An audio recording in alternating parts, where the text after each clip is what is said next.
Fire Emblem Engage resurrects the weapon triangle to great effect, making the turn-based combat feel like a game of death and dares. However, it unfortunately has an unmemorable cast of bland characters and an unexplored world pulling everything down. No way!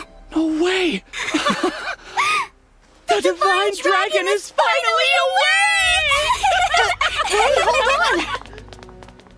Engage's headline gameplay quirk has you literally summoning heroes from the series past to aid you in the turn-based battles. There's homages to the past, then there's digging up the past with a shovel and parading it around. The act of summoning old heroes from Fire Emblem's past comes via rings, which you bestow upon Engage's new cast of characters, enabling them to summon stalwart heroes like Ike and Marth for a predetermined number of turns in the heat of battle. So this does cleverly add another layer to Fire Emblem's turn-based foundations, which is a well-trodden path at this point.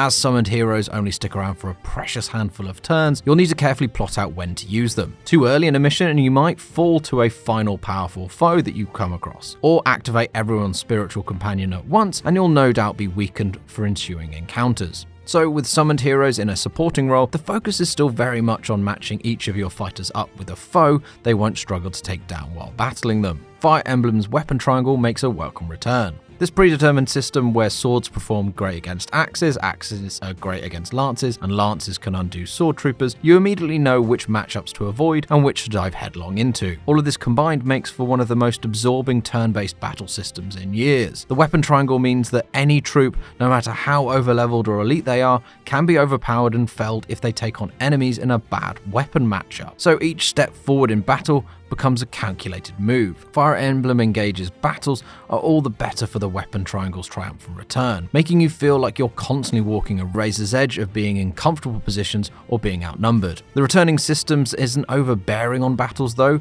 merely giving you guidance on who to dispatch your characters against. And because there's wild cards like archers and mages at play, there's enough maneuverability to experiment with matchups and not be outrightly punished by the system. So while Fire Emblem Engage might succeed in recalling old heroes for battle, it's decidedly less successful in integrating them into the wider game. Three Houses was rightly beloved for its colourful cast of characters. After a dozen or so hours, you had a strong grasp of who they were, their likes and their dislikes, and their personal history in relation to others in the wider world. Engage's newcomers can't hold a candle to 2019's cast, try as they might. The return of famed characters sort of detract from the newer characters as well. Engage's story really hones in on the older characters to the detriment of the newer cast, not really giving them the space they need to grow and become fully fleshed out over the course of the 20 or 30 hours. Three Houses brilliantly made the player feel like they'd stepped into the middle of a storied land, with historic links between the characters and countries ripe for discovering. Fire Emblem Engage, however, doesn't have any of that, simply sending you on a round-the-world trip to pick up allies, toss them into your backpack for use in battles, or continuing on until you fell the big bad at the end. There's no interesting details about Engage's world to be found.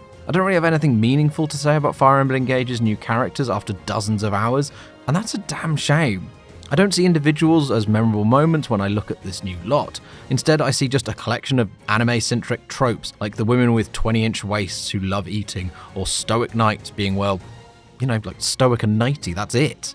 As loath as I am to battle against Queen Lumera, orders are orders. I pledge to bring us victory. All the bonding with characters is done back at Somniel, a floating island that acts as your base of operation. There's a deluge of activities awaiting you here, including cooking, dragon riding, strength training, fishing, and just plain napping. Some activities like cooking feed back into your relationship with characters, strengthening them if you can pull out the perfect dish, but most sadly don't tie back to Engage's cast, meaning you're ultimately spending a lot of time on your own. With the vast majority of activities being ones you do on your own, this floating island feels rather lonely, another missed opportunity for you to know your cast better. Fire Emblem Engage is sadly a missed opportunity to tie together a new cast of characters with the heroes of old. There's a great balance struck in combat between new characters striking out on their own merits, whilst being supported periodically by supremely powerful heroes. And the weapon triangle's return is an emphatically triumphant one, successfully making each unit feel valued and vulnerable. All that can't make up for a completely apathetic and forgettable new bunch of characters though, while the wider world of Fire Emblem Engage is largely left an unsolved mystery. We give Fire Emblem Engage 2.5 out of 5.